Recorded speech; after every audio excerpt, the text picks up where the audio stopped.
Whether you live someplace where locking blades are not legal, or maybe you just want to give this knife to somebody who's not yet old enough to work a locking mechanism, the Byrd Tern might be right up your alley. Stick around for my review of it.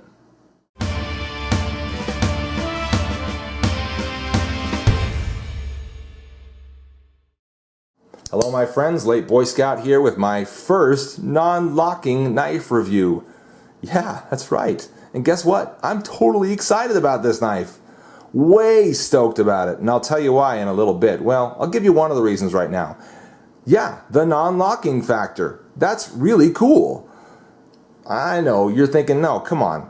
You need a locking knife. It's got to lock in place, otherwise it's worthless. I don't fully agree with that. On an everyday carry blade, one that you're just going to be opening boxes with, opening packages with, things like that, doing very little piercing, mostly slashing and kind of cuts like this, what's the big deal about a lock? Maybe you don't need it at all.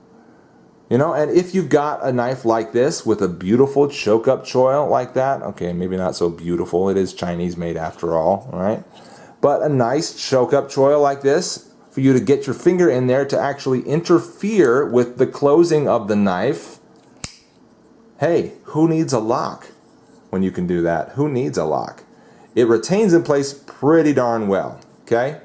This retention is pretty good. Yeah, I can kind of force it down with one finger, but it's got this half stop right here, this mechanical half stop that keeps you from closing it on your finger accidentally.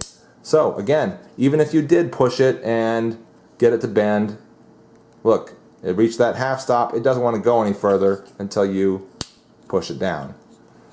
So again, a lot of good safety in a non-locking blade like this anyway. So do you really need the lock? Maybe not. Even, you know, let's look at the fact that this is actually a pretty small knife too. Let's go ahead and, I'm not going to measure it, I'll just read you the specs. The blade is about 2 3/4 inches in full, and maybe 2 1/2, 2 1/4 of actual cutting length. Pretty good length for a small EDC knife, right? I think it is. The blade edge came very sharp, very, very good and sharp. The lockup side to side is positive and very good, obviously. Front to back, there's not really that kind of a lockup because it's a non-locking knife. The handle scales, are they scales? No, actually, they are handles. They are full handles made of G10. Oh man, now that's exciting. See, this is one of the things I'm really excited about. The weight of this knife, 1.7 ounces. So cool, so cool. Full G10 handles. I mean, no scales, no liners in there whatsoever, and a fairly grippy G10 at that. Yeah, they accomplished a pretty good G10 with this. I really like it. You can take the thing down if you need to because it's put together with Torx screws. And look at that pocket clip. That right there sold me on the knife. That deep carry Spyderco wire pocket clip. Man, I love that. So, so cool. Also available on a much higher end Spyderco knife. That's the Cali 3.5. Yep, same wire pocket clip. Check it out.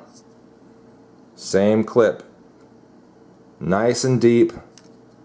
Strong enough. That was a little bit looser, I'd say, than that one is. Well, they're pretty close, actually. Pretty close. As strong as they need to be, in my opinion. This one's actually a little bit longer, perhaps deeper. But whatever the case, they're both that awesome wire clip that I just love. Nice and deep carry. So yeah, you think you might only be able to get that on high-end knives, Cali 3.5 and super blue steel, but no, check it on the Byrd Tern. The Byrd, of course, the Byrd line, of course, is Spyderco's Chinese-made, you know, less expensive knife line. But does that mean they're less well-designed? No, not at all, not in my opinion. I think, you know, they're obviously designed by Spyderco, but then produced in China. So you still get Spyderco design, and that's awesome. I mean, look at that shape. That totally uninterrupted, beautiful curve there, okay? I mean, we've got Spyderco lines going on in this blade, in this handle. This is a good Spyderco design.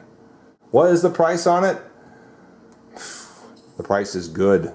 23 bucks maybe? Yeah, that's good. You know, especially when you compare it to Spyderco's UK penknife line, which is a bit more expensive, a bit pricier, but very similar in quality and very similar in design. The Byrd Tern, brought to us by Spyderco Knives, a non-locking masterpiece. Really, really dig this knife. That's been my review. Thank you very much for watching. I'm the Late Boy Scout, and we'll see you on the next one.